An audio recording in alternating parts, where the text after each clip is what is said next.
He walked into school that morning just another fat, quiet kid. By lunchtime, the cafeteria was silent, stunned by what he did, what pushed him to the edge, and what happened when he finally pushed back will shock you. The morning Malik Hayes first stepped onto the grounds of Wellington Middle School, Charleston's air was heavy with an invisible weight, as if the world itself knew what was coming. Autumn sun splashed long shadows across the sidewalks, stretching like silent sentinels. As Malik stood frozen for a moment, clutching the strap of his weathered backpack with fingers that had known too much strain for someone his age.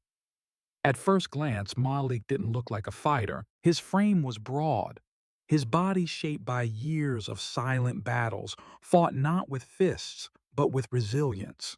To the kids already gathered at the gates, laughing in tight circles, he was just another fat black boy, a target too easy to resist. They didn't know the fire lying dormant inside him, the countless moments he had swallowed his anger whole just to survive. Another day, the yellow bus that had dropped him off screeched away with a hollow metallic groan, abandoning him before the wide brick fortress of Wellington Middle. Malik inhaled sharply, the chill of the morning air slicing into his lungs, grounding him. His mother's voice, soft but steely, echoed in his mind. "Walk proud, baby. Let them talk. Let them stare. You just keep walking." And so he did. Inside the building, the halls buzzed with a chaotic symphony of lockers slamming, sneakers squeaking, voices rising and falling. Malik moved through it all like a boulder, dropped into a river, the currents of attention bending around him but never touching him directly yet.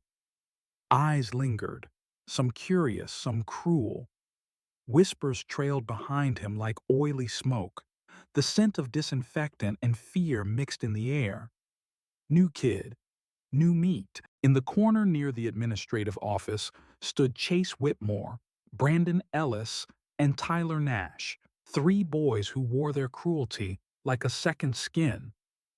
Chase's blonde hair caught the overhead lights, just so, making him look almost angelic until you saw the twist of his mouth when he smiled. A smile that promised Malik's days here wouldn't pass quietly. Malik didn't flinch when their eyes caught his. He lowered his head slightly, not in submission, but calculation. He had learned long ago that real power didn't come from meeting every challenge head on. It came from knowing exactly when to strike and when to wait. He retrieved his schedule from the front desk with a mumbled thanks and trudged toward his first class. The building seemed to lean in around him, walls narrowing as if the very architecture sensed that conflict had arrived and was eager to see blood spilled. Mr. Donovan Rhodes, the history teacher, caught sight of Malik entering the room and gave him a nod, a small, almost imperceptible gesture. One ally, maybe? Malik filed the recognition away silently. He slid into a seat near the back, the chair groaning audibly under his weight. A few snickers from nearby students prickled against his skin like 1,000 needles. Malik stared straight ahead, his expression blank, absorbing every sneer, every muttered joke without blinking. For weeks at his old school, it had been the same. Mockery wrapped in casual cruelty. Shoves disguised as accidents. Words wielded sharper than any knife. And each time, Malik had absorbed the blows, folding his rage inward, building walls no one could scale. No teacher had stepped in. No adult had really seen him. He had become a ghost, a large, breathing, hurting ghost, walking the corridors, but this time was different. Wellington wouldn't be another place where he suffered in silence. They just didn't know it yet. At lunch, Malik sat alone at the farthest table in the cafeteria, the cold plastic tray untouched before him. Around him, students clumped in tribes, laughing too loud, posturing for dominance. Across the room, Chase, Brandon, and Tyler conspired, casting glances toward him with a predatory glint in their eyes. Like hyenas scenting a lion, they still mistook for prey. The first milk carton would come soon enough. The shove into the lockers. The jeers shouted too loudly to be missed, but too slyly to be punished. Malik knew the pattern. He could already trace its arc in his mind. But Wellington was about to learn something its polished walls had never witnessed before. Malik Hayes wasn't just heavy. He wasn't just big. Underneath his broad frame, his rounded shoulders, and his patient silence, there was a storm brewing. A slow, inevitable storm that, once unleashed, would change everything. No one, not Chase, not Brandon, not even Mr. Rhodes, who had seen hundreds of kids pass through his door, knew that Malik was a fighter, not just with fists, but with something fiercer, something older, a refusal to be crushed no matter how relentless the assault. That first day closed with Malik walking home alone, his sneakers scuffing the cracked sidewalks, the sun dipping low behind him. A few bruises bloomed quietly on his soul, already not from blows, but from knowing, from feeling the heavy certainty that what lay ahead wasn't going to be fair, wasn't going to be easy. But he smiled anyway, a small, fierce smile that no one saw. Because for once Malik wasn't planning to endure. He was planning to win. Before we dive deeper into Malik's incredible journey, if you're enjoying this powerful story and want more inspiring, raw, and emotional content, make sure to hit that subscribe button and turn on notifications. Your support gives us the fuel to keep creating stories that matter. Now here's a question to get you thinking, and we'd love to hear your answer in the comments. Question for you: if you were in Malik's shoes, what would you choose to do? A. Endure the bullying silently to avoid trouble. B. Stand up against the bullies, even if it means risking consequences. Comment A or B below. Your opinion matters, and we can't wait to see your thoughts. The days at Wellington Middle School folded into each other with a dull sameness, each one pressing down heavier on Malik Hayes' shoulders than the last. The crisp autumn air that had seemed almost electric with possibility on his first day had turned brittle and sharp like broken glass, crunching underfoot. Each morning Malik walked through the front doors with his head high, the quiet fire burning in his chest, but every afternoon he left carrying new scars, invisible to anyone who didn't know where to look. It started small, as it always did. A snicker when he entered a classroom. A foot stuck out subtly to trip him when his arms were full of books, papers that somehow never reached him during handouts, forcing him to walk the long, awkward aisle to retrieve them while whispers buzzed at his back. Malik had seen it before. He knew the anatomy of cruelty, how it crept first in small humiliations, how it tested the waters of authority, finding out just how much it could get away with before anyone would step in. At Wellington, no one stepped in. Mr. Rhodes saw the teasing. Malik could tell. The older man's eyes would linger on Malik a little too long, his mouth a little too tight around the edges. But still he said nothing. And in his silence, he was no different than the countless teachers at Malik's old schools who had turned away because stepping in meant trouble, meant paperwork, meant taking sides. Chase Whitmore, Brandon Ellis, and Tyler Nash grew bolder with every unpunished slight, their jabs sharp and slicing through the thin veneer of jokes into something uglier. "Watch out," Brandon would mutter when Malik squeezed through crowded hallways. Tsunami incoming. Tyler took to mimicking Malik's walk, a slow, lumbering gait, his arms swinging mockingly. Chase, always the ringleader, kept his attacks more calculated, more sophisticated, ensuring that he never said anything quite loud enough for a teacher to overhear, but just loud enough to ignite a ripple of laughter. The cafeteria became a battlefield of quiet humiliations. Malik took his lunch to the farthest edge of the room, choosing solitude over the risk of more public attacks. His tray was often targeted, mysteriously upturned when he wasn't looking, His food smeared across the table in sticky messes that left him to clean up under the amused eyes of his classmates. And yet, day after day, Malik endured.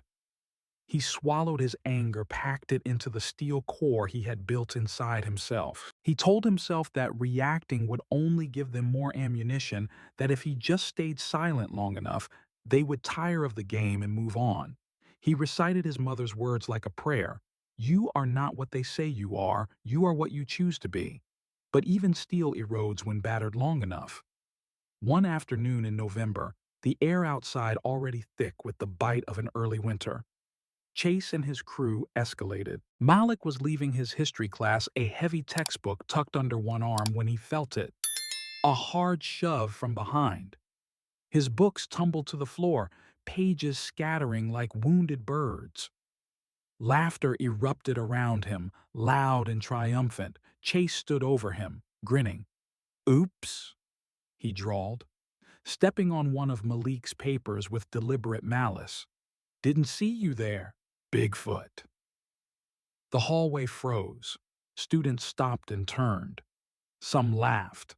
Others looked away, pretending they hadn't seen. Malik knelt there for a long moment, breathing hard, the air hissing between his teeth, his hands curled into fists at his sides. He could feel the pressure building inside him, the weight of 1,000 humiliations grinding against his bones. But still, he didn't rise. He gathered his paper slowly, methodically, his hands shaking not from fear, but from the monumental effort it took to contain the storm raging inside him. He rose without a word, pushed past Chase without meeting his eyes, and walked on. Inside, something cracked. Mr. Rhodes found him after school that day, sitting on the steps near the back parking lot, his backpack crumpled beside him. The teacher hesitated, then sat down, a few feet away, not saying anything for a while. Malik didn't look up. You know, Rhodes finally said, his voice low and even. You remind me of myself at your age. Malik's head turned slightly enough to show he was listening. Big Kid Rhodes continued. Different easy target. He picked at a loose thread on his cuff. Took me a long time to realize that being strong doesn't always mean taking every hit without fighting back. Malik didn't answer. His chest felt tight, a hot knot of grief and fury lodged under his ribs. He wanted to ask, then why didn't you say something earlier? But the words stayed stuck in his throat. Rhodes sighed. They'll keep pushing Malik until you decide you're done being their punching bag. It wasn't advice. It was a simple truth laid bare between them.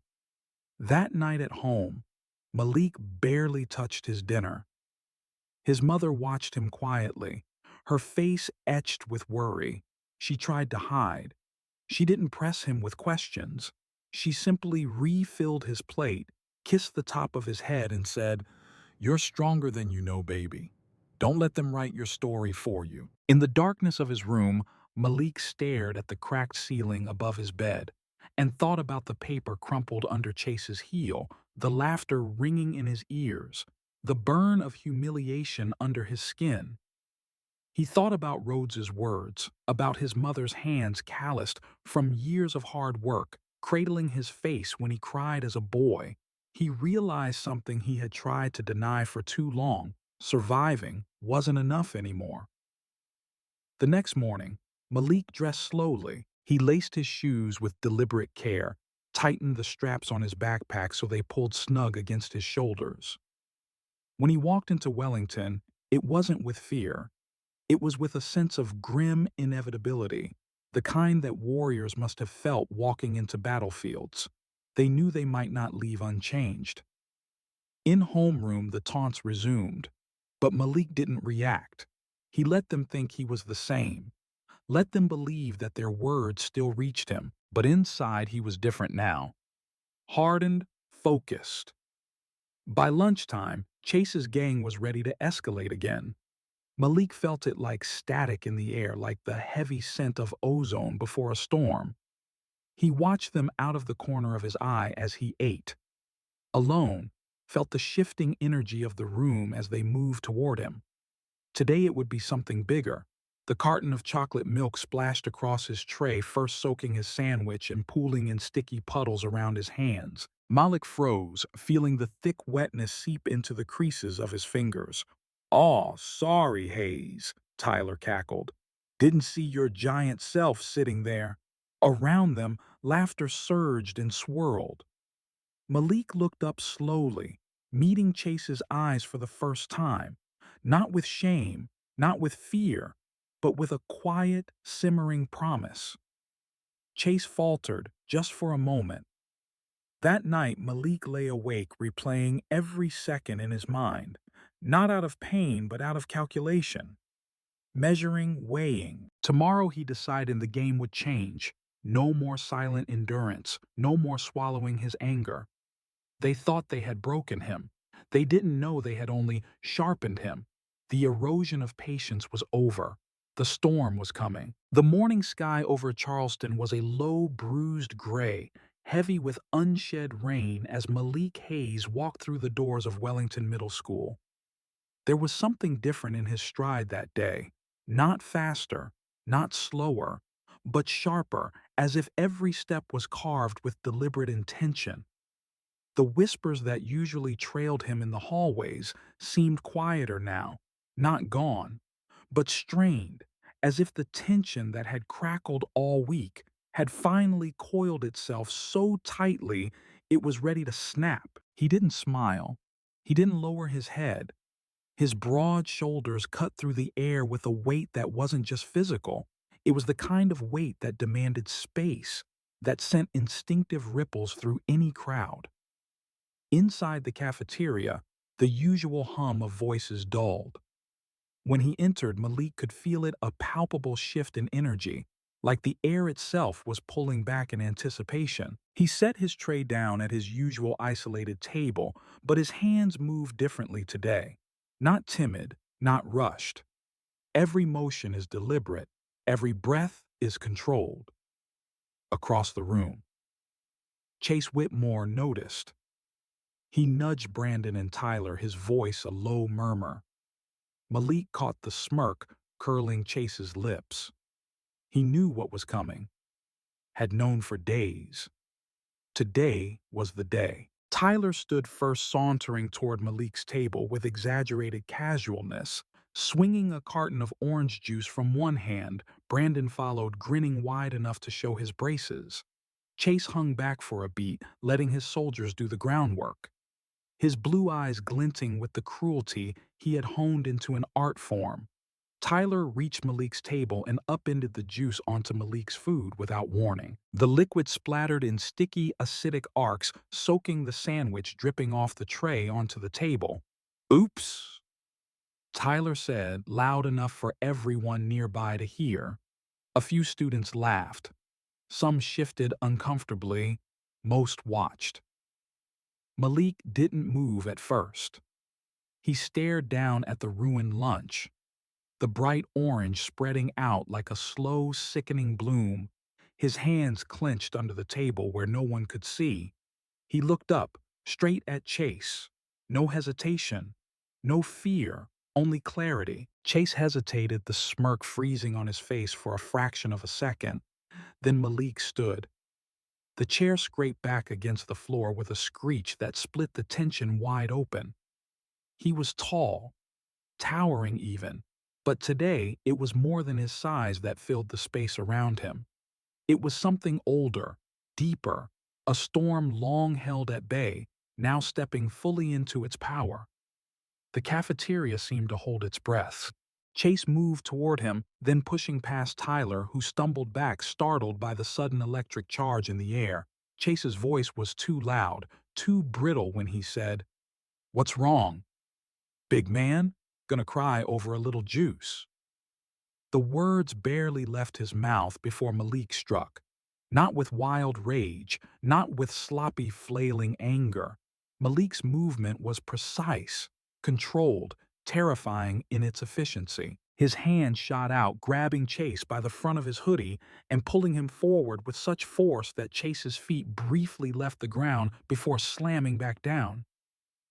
Gas broke out around the cafeteria like popcorn in a kettle. Before Chase could react, Malik spoke, his voice low but sharp enough to cut through the thick, stunned silence. "You think I'm scared of you?" Chase tried to shove him off, but Malik didn't budge. It was like pushing against a mountain. Malik's grip tightened, and he leaned closer until their faces were inches apart. "You've been trying to break me since the day I walked in here."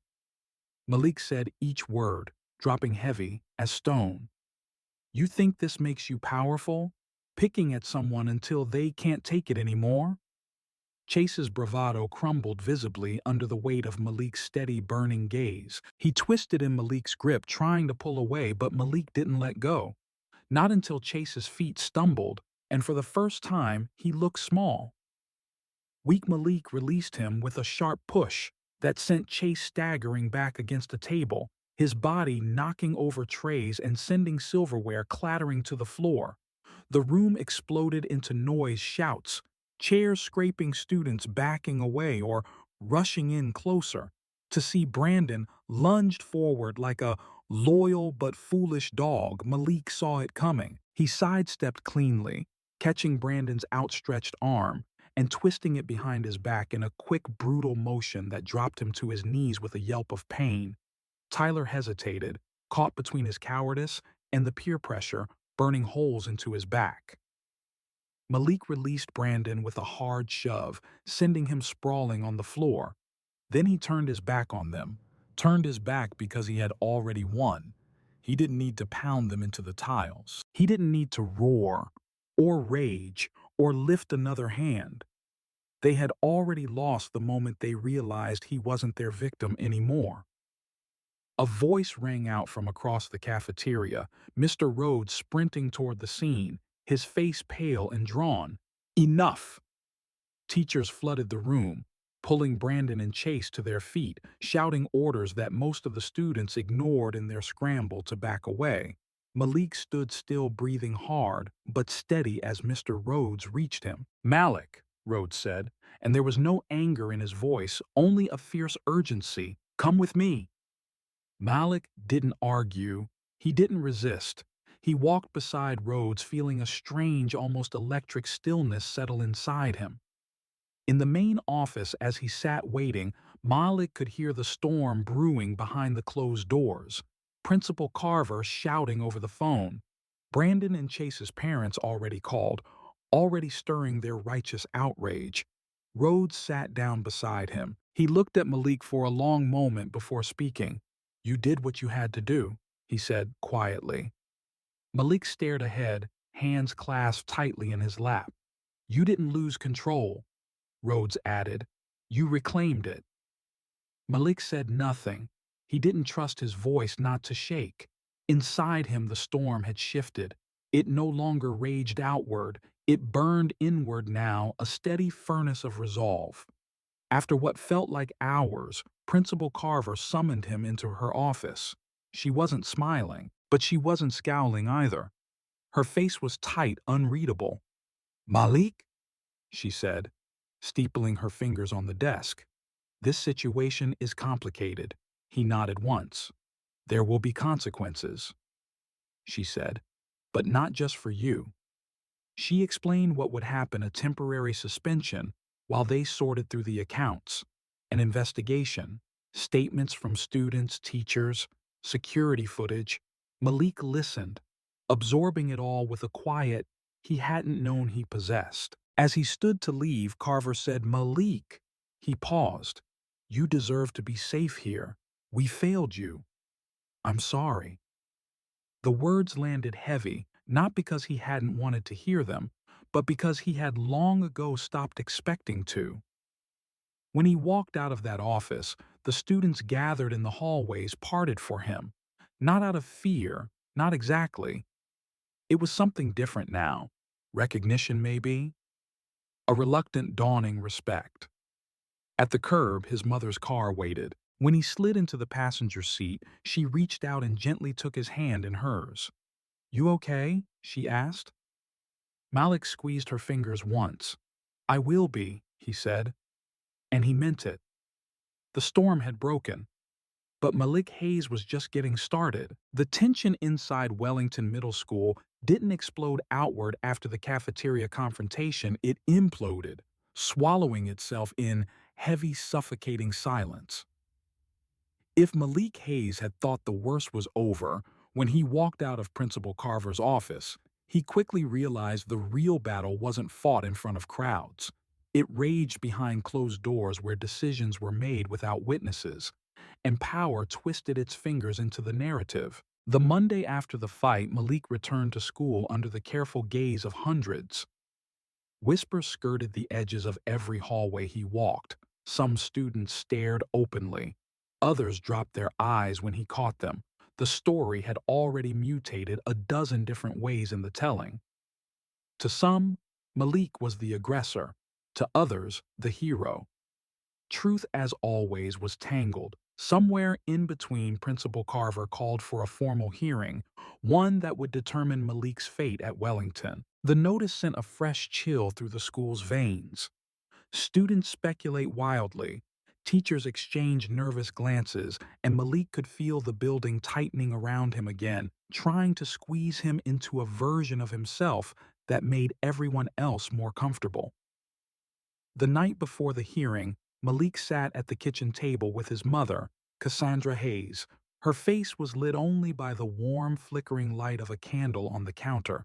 The overhead bulbs left deliberately off. It gave the moment a softness, but it couldn't erase the worry etched deep around her mouth. "You know who you are," she said simply, reaching across the table to cover his hand with hers. "You don't have to convince them." Malik stared down at their joined hands. His fingers were calloused rough around the edges from years of quiet battles most people had never seen. "I'm tired of fighting," he admitted, the words slipping out in a low voice that barely reached the space between them. Cassandra squeezed his hand. "Then stop fighting to be accepted," she said. "Start standing to be seen." The distinction carved itself into Malik's chest like a scar that would never fade. The next morning, the hearing convened in the school library, hastily converted into a courtroom of sorts. A long table stretched down the center of the room, flanked by administrators, teachers, and two grim-faced board members brought in to lend an air of impartiality. Malik sat alone on one side. Across from him, Chase Whitmore sat flanked by his parents, their posture stiff with manufactured outrage. His mother clutched a leather-bound notebook to her chest like a shield, her lips pinched into a permanent sneer. His father, a broad-shouldered man with thinning hair and a red face, radiated entitlement like a bad cologne. Principal Carver presided over the proceedings, her eyes weary but steady. At her side sat Mr. Rhodes, who had volunteered to act as a witness on Malik's behalf. His presence alone gave Malik a sliver of strength he hadn't realized he needed. The proceedings opened with the recitation of the incident, clinical, detached, stripped of emotion. Words like altercation and physical contact were tossed around as though what had happened could be reduced to cold, bureaucratic terminology. Chase's mother was the first to speak. "My son has been traumatized," she said, her voice trembling just enough to suggest practiced outrage. "He was publicly assaulted, humiliated in front of his peers, and now he has to walk these halls carrying that shame. How is that fair?" Malik sat still, hands folded, jaw locked. Chase's father leaned forward, stabbing a finger at Principal Carver. "You should be ashamed, allowing a violent student to terrorize others. We demand expulsion." Rhodes stood, then slowly, carefully, as though he carried something fragile in his hands, something heavier than anger, heavier than even the truth. "If we're discussing trauma," Rhodes said evenly, "perhaps we should first discuss the months of harassment Malik Hayes endured before he ever lifted a hand." The room shifted. Tiny, almost imperceptible, but Malik felt it. Rhodes produced a stack of printed emails, incident reports, that had been quietly logged and witness statements gathered from students like Lila Nguyen, Marcus Bell, and Sofia Ramirez's students, who had watched Chase's cruelty grow like a fungus in the corners of the school. We failed him, Rhodes continued. We allowed a culture where silence was safer than truth, where cruelty could flourish because it wore the mask of humor. Chase's mother sputtered in indignation, but the board members motioned her to silence. For the first time, Malik saw something crack in her carefully crafted veneer, an uncertainty she couldn't scrub away with outrage. Principal Carver leaned forward, her fingers laced together. The investigation uncovered multiple instances of targeted harassment by Chase and his friends. Prior to the incident, Malik reported none of them choosing instead to endure. We failed to intervene. That context matters. Chase shifted in his seat, his cheeks flushing pink under Malik's steady gaze. When they called witnesses, Lila Nguyen spoke first.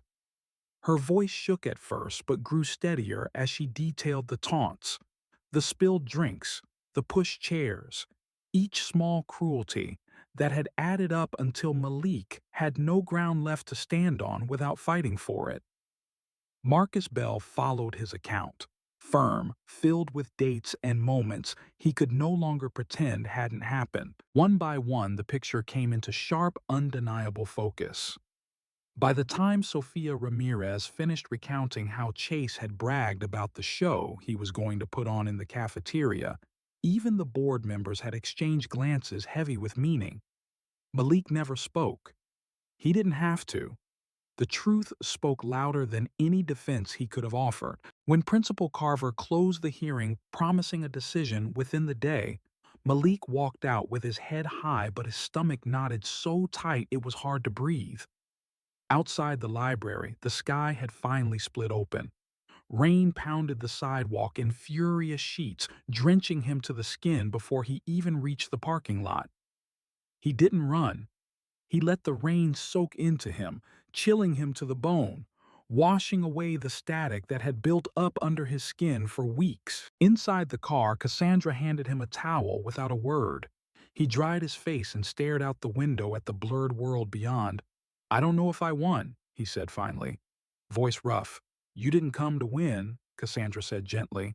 "You came to be heard." The distinction mattered more than he could explain. Hours later, his phone buzzed with a message from Rhodes. Decision reached. Come to school tomorrow. You belong here. Malik stared at the screen until the words burned into his retinas. He belonged. Not tolerated. Not pitied. Belonged. He closed his eyes and leaned his forehead against the cool window glass.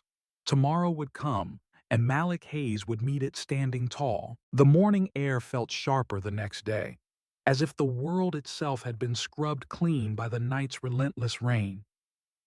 Malik Hayes stepped onto the grounds of Wellington Middle School, his backpack slung over one shoulder, the early sunlight catching on the raindrops still clinging to the branches above. There was no crowd waiting to jeer at him. This time, no hushed conspiracies, whispering from behind lockers. The silence he walked into wasn't empty. It was watchful, aware. Malik moved through the corridors with steady steps, each footfall a declaration that he would not be erased, not here, not anymore. Heads turned as he passed, some in lingering wariness, others with the cautious beginnings of something that almost resembled respect. The air carried a tension that had shifted its weight, no longer pressing him down but testing its own boundaries, wondering how far it could stretch toward change. In the distance, he spotted Mr. Rhodes standing by the entrance to the main hallway, arms crossed loosely, a small but unmistakable smile tugging at the corner of his mouth. Malik didn't need words between them. That look said everything. You made it. The first few hours of the day unfolded with a kind of surreal stillness. Teachers who once flinched at confrontation now seemed to watch Malik with new eyes, measuring him not as a problem, but as something far more complicated, someone who had refused to break under a weight that should have crushed him. Some students gave him space, others offered brief nods or tight smiles that hinted at their internal recalculations. A few even looked away, shame thick in the glance, recognizing what their silence had cost. By lunchtime, the cafeteria was abuzz, but it was a different kind of noise. Conversations flowed, but Malik could feel the undercurrent had changed. When he entered the room wasn't still in the way. It once had. It shifted, made room for him. It wasn't a celebration. It wasn't an apology. It was recognition. He found his usual spot at the edge of the room, but this time he wasn't alone for long. Lila Nguyen, tray in hand, hesitated for a moment before walking over. Without a word, she sat down across from him. A few minutes later, Marcus Bell and Sofia Ramirez joined, their presence unspoken but solid like building stones stacked quietly around him. They didn't rehash the hearing, they didn't need to. Instead, they talked about homework, about the miserable cafeteria, pizza, about the school dance coming up in a few months. Normal things, mundane things. The kind of things Malik had always been denied when the weight of survival left no room for small talk. It was not a grand parade. It was something smaller, more precious, the beginning of belonging. Later that afternoon, Principal Carver called him into her office. The space felt less daunting this time, though. Malik's shoulders still tensed instinctively as he entered. Carver sat behind her desk, a folder in front of her hands folded atop it. "Malik," she said, her voice measured but warmer than before, "I owe you an apology." The word startled him. He sat unsure of how to respond. "We failed you," she continued. "The administration, the teachers, this community." She hesitated as if weighing how much of the truth to admit. Change doesn't happen because it's easy. It happens because people like you refuse to be silent. She slid the folder toward him inside a copy of the official board decision. No record against his name. A note of commendation for his resilience. "You have no idea how many people you've reached just by standing your ground," Carver said. "This school will be better because you demanded it be better." Malik swallowed against the tightness in his throat. He hadn't fought for praise. He hadn't fought for recognition. But hearing it still mattered. As he rose to leave, Carver added, "You should think about student council next year." Malik smiled. The first real smile he'd felt in what seemed like months. "I'll think about it," he said. Outside the office, the school hummed with its usual rhythm, but Malik could feel its heartbeat had changed. Not completely, not forever, but enough. As the weeks turned into months, Malik found that the transformation he had sparked rippled outward in ways he hadn't expected. New anti-bullying policies were posted on every classroom door. Anonymous reporting boxes appeared near the counselor's office. Teachers received new training sessions on recognizing signs of harassment. It wasn't just posters and speeches, though. It was in the way students policed each other now, the way a sneer died quicker when caught by a watchful eye, the way snickers lost their edge when challenged by even quiet voices of disapproval. One afternoon, as Malik sat under the old oak tree near the football field, Chase Whitmore passed by with his head low, a solitary figure stripped of the crowd that had once orbited him. Their eyes met briefly. There was no anger left in Malik's heart, only a distant pity for someone who had tried to build power from cruelty and found only emptiness in the ruins. Mr. Rhodes joined him a few minutes later, a basketball tucked under one arm. "Game?" he asked casually. Malik grinned and rose to his feet. "You're on." They played until the sun dipped below the rooftops, laughing, teasing, breathing in the freedom that had been so hard-won. It was during a break, sitting on the cracked blacktop with sweat dripping down his face, that Rhodes said almost in passing, "You're not just strong. Malik, you're necessary." Malik didn't reply right away. He stared up at the bruised orange sky and thought about every insult, every blow, every moment he had wanted to give up. He thought about the quiet nods from strangers in the hallway, the way the teacher spoke with a new steadiness, now the subtle shift in the way Wellington Middle School carried itself. And he realized Rhodes was right. Strength wasn't about winning every battle. Strength was about showing up again and again, even when the world told you not to. It was about refusing to disappear. It was about becoming necessary. As the final bell rang one afternoon, Malik stood at the gates of the school, watching the steady flow of students pour out into the world. Some laugh, some are anxious, some are just grateful to be free for the weekend. He stood there for a long moment, letting the golden light wash over him. This place had tried to shrink him. It had tried to define him by the soft edges of his body, by the darkness of his skin, by the weight of others' insecurities stacked on his back. But he had stayed. He had fought. And in doing so, he had made room not just for himself, but for anyone who would come after.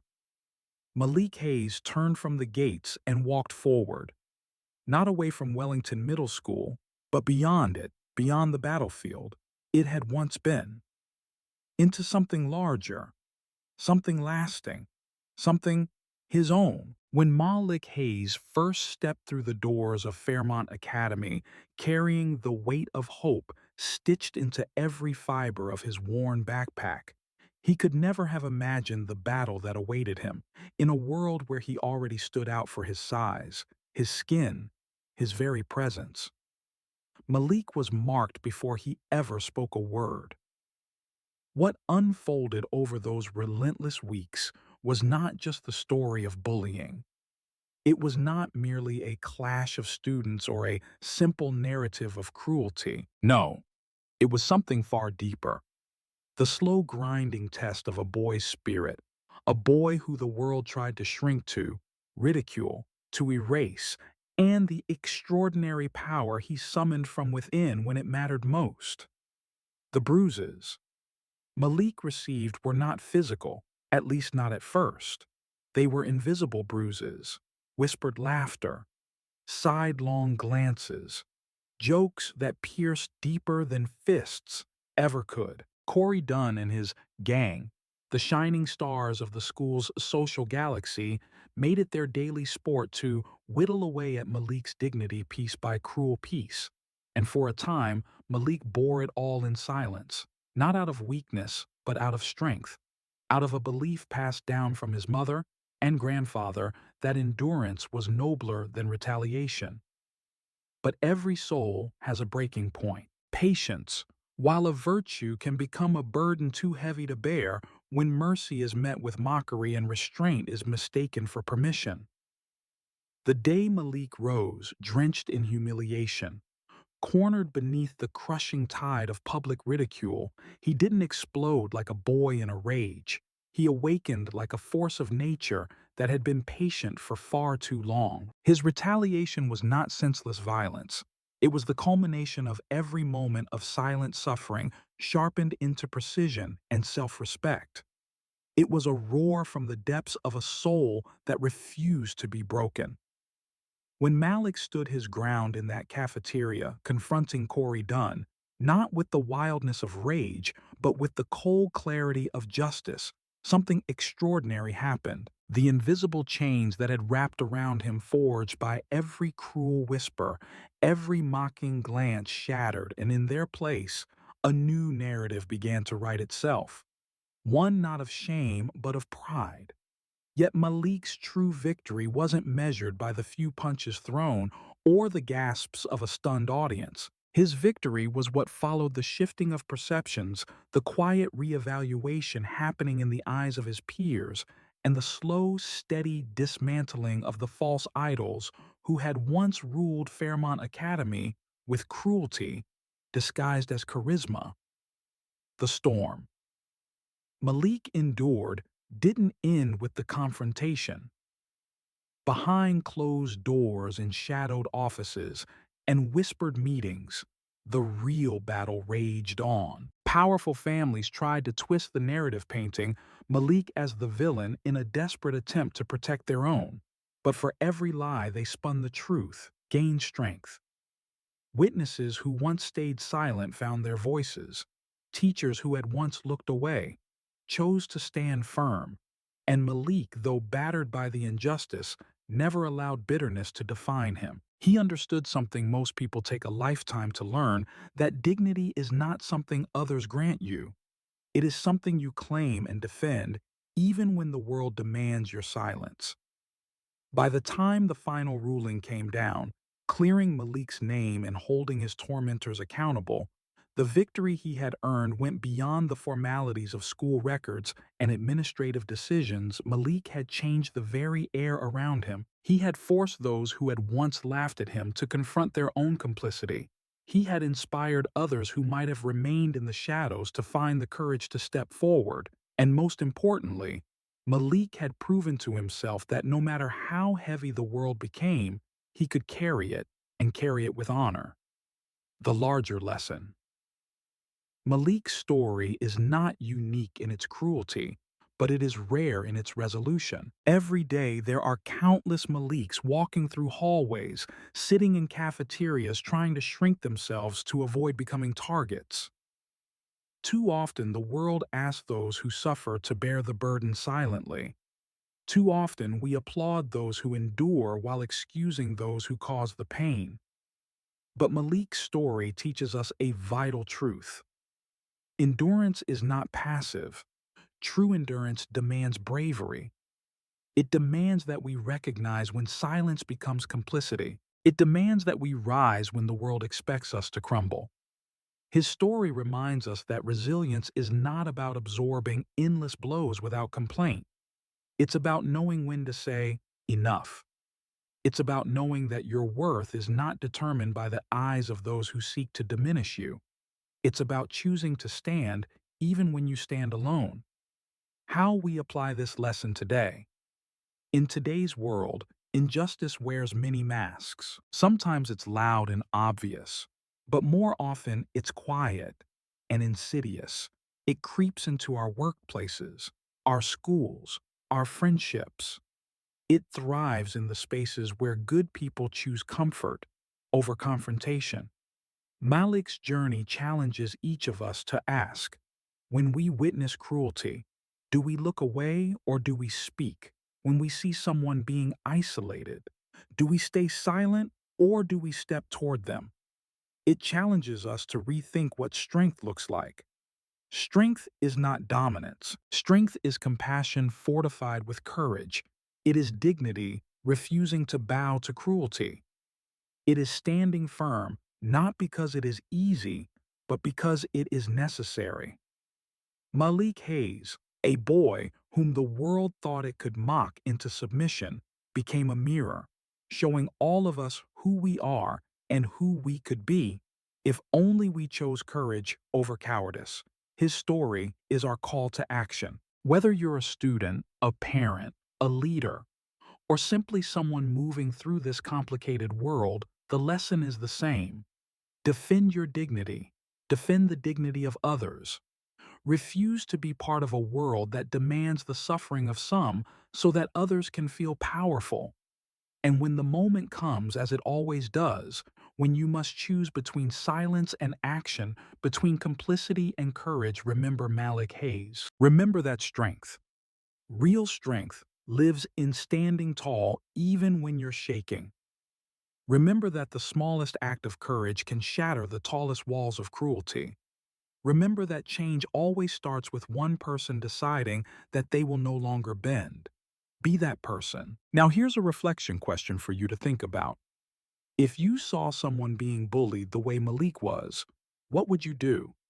A speak up or intervene even if it means standing out. B. Stay silent, hoping someone else would step in. Comment your answer by typing A or B below. Let's see how many of us would have the courage to make a difference when it counts. Also, I want to hear your thoughts. What part of Malik's story moved you the most? Have you ever faced a moment where you had to choose between silence and standing up? Share your experience in the comments.